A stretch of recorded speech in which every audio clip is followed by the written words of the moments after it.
Good morning, good morning, good morning, Facebook. And also I will upload this on YouTube. I'm going to go right into my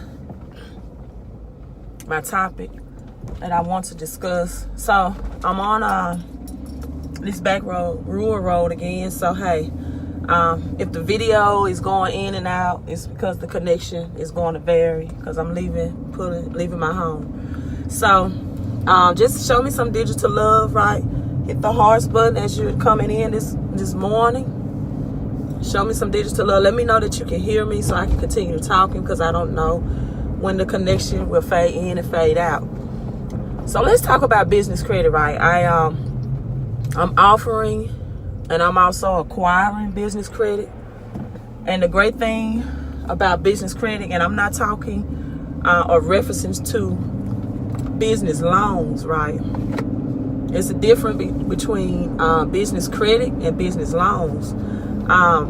Credit is, when I'm referencing business credit, I'm in particular speaking of business credit cards, right? Business credit cards. So why business credit cards versus a business loan? I'm showing low network connection, so if you all can still hear me and tune in, let me know.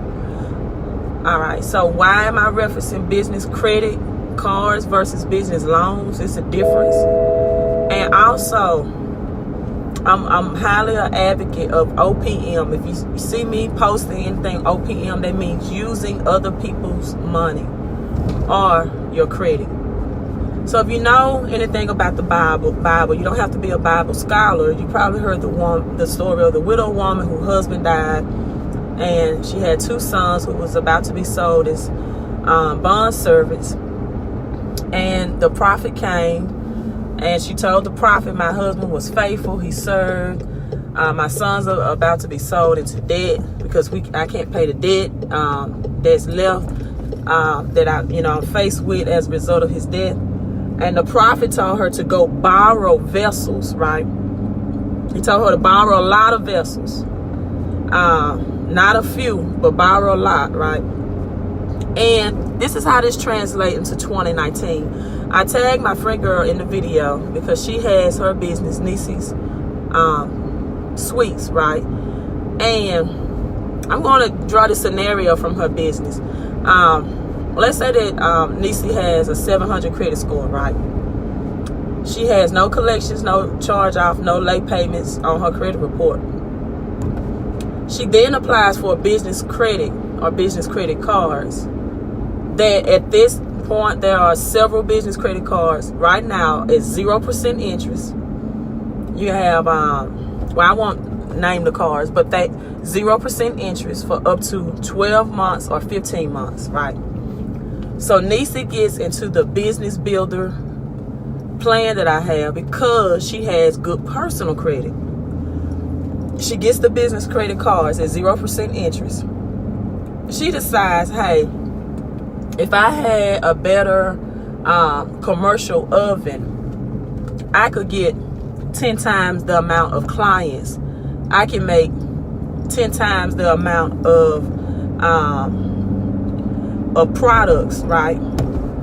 And which means I will have 10 times the amount of money, right? And I can buy this commercial stove or whatever she needs. She can go and buy more things to make her pastries, products, and she can do it all at 0% interest rate. Now this is the better part, and I know it's the glare in the background. It's the sun. It's a sunny day. This is the better part.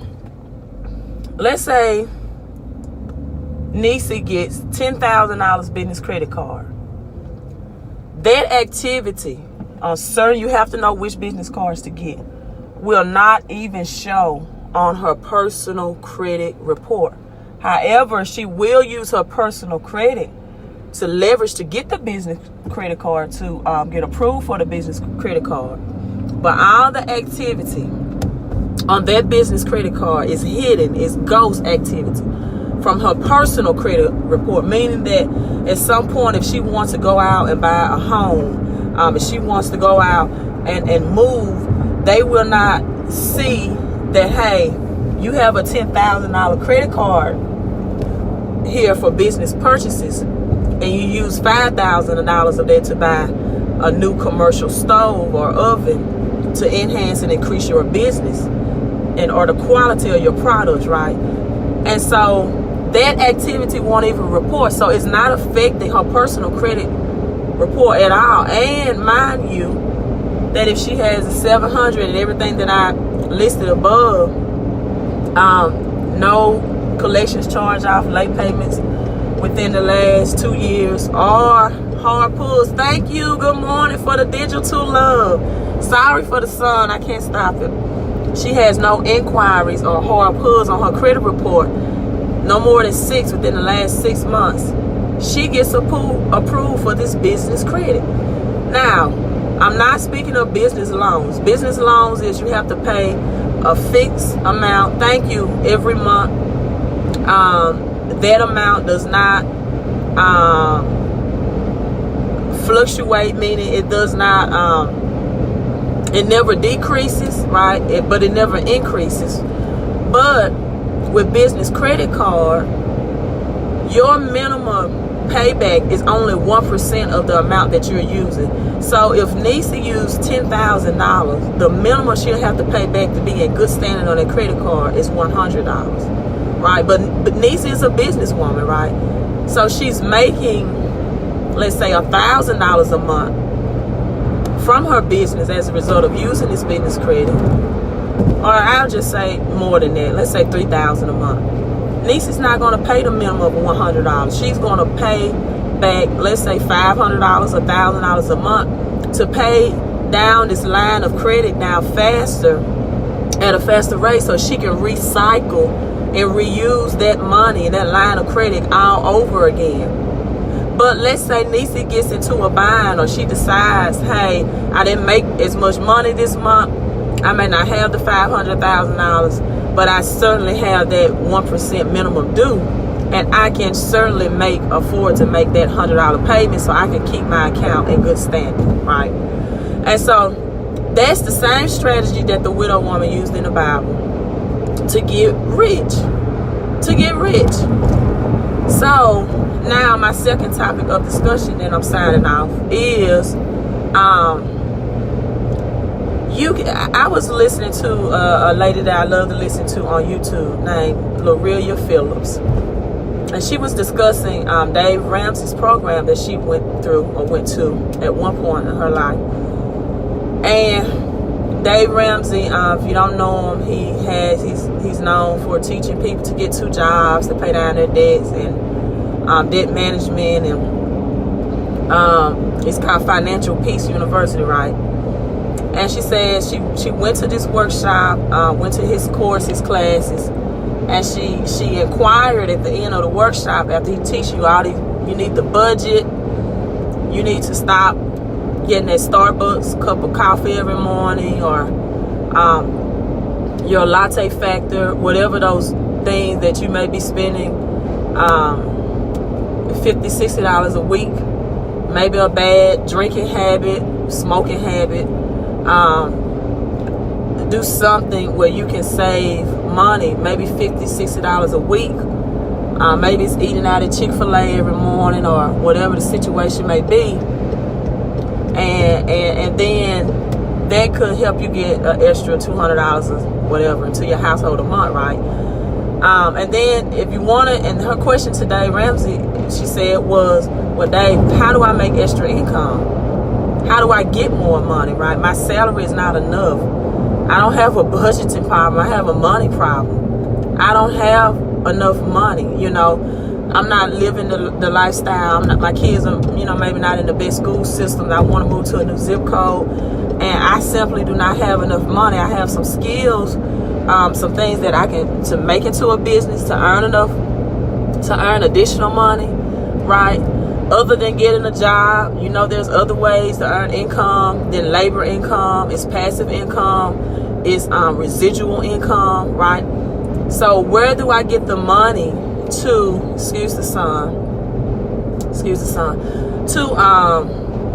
to invest in my skills so I can earn more income, that I can use my talent to make more money. And he had no answer. No answer for that other than budget and get a second job. And I educate people all the time that your biggest expense is the taxes that you pay.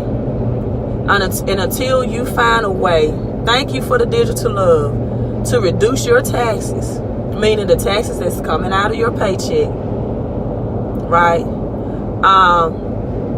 Then you'll always be in a state that you're living paycheck to paycheck. Learn how to increase your first source of income first, whatever that may be. Whatever that may be. Did you know you pay taxes on your utilities, your internet, your rent, or your mortgage at the end of the year? But you can recoup and get that money back. How can you reduce your taxes? Sorry for that son. I hope you all can see me because I can barely see you all. If you have a job or if you have a 1099 income, I have my strategy I teach is W4 wealth strategies, but you have to be tied into a home-based business in order to get those deductions. Now, do you have to market or sell products in the business? No, there's no market or sell products in the business to do. What you have to do is learn these financial strategies. If you have a job, for example, you're an employee, you only have 15 tax deductions that you can claim to the government, to Uncle Sam. But if you have this business kit, you have over 475. And those tax deductions includes things like putting gas in your vehicles, your business mileage, things that you're doing anyway, right? I'm not talking about a brick and mortar. Even if you have a side hustle, you need to add this to your side hustle so that you can get more of these benefits, right? Because some people are short thousands of dollars for those who would get income tax return. And then you have a lot of middle class people who think it's good to go around and brag and say, I pay the government back every year. But that's not cool. Especially when you do not have over 475 of these business tax deductions that I can claim. It's okay to pay the government back once you position yourself to 475 tax deductions, so you know that you're not paying back the maximum, right? That you're paying back the minimum. So that's what the rich and wealthy do. They pay back the minimum in taxes that they can pay legally because they understand business tax deduction and how this economic system works. So, and then investing in stocks and Forex.